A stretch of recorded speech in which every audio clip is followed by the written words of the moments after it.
আমরা এই দুর্নীতিবাজ, ঘুষখোর, নারী লবি, বিভিন্ন রাষ্ট্রদ্রোহের মামলার আসামি ভারপ্রাপ্ত চেয়ারম্যান মোহাম্মদ ইসমাইলের অপসারণের দাবিতে আমরা বারোখালী ইউনিয়নের সর্বস্তরের জনগণ একত্রবদ্ধ হয়ে আমরা একটা মানববন্ধন আয়োজন করেছি।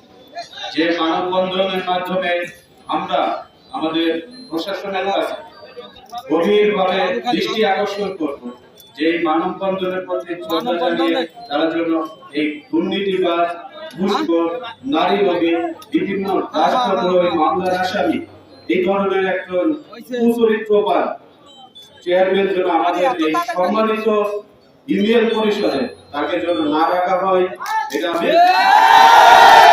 তুলে ধরতে চাই। যে আমরা যে এই ইউনিয়ন পরিষদে আমরা নির্বাচিত যে মেম্বার, সে আমাদেরকে কোনো রকম মূল্যায়ন করে না, আমাদেরকে কোনো মিটিং কলে ফোন করে না।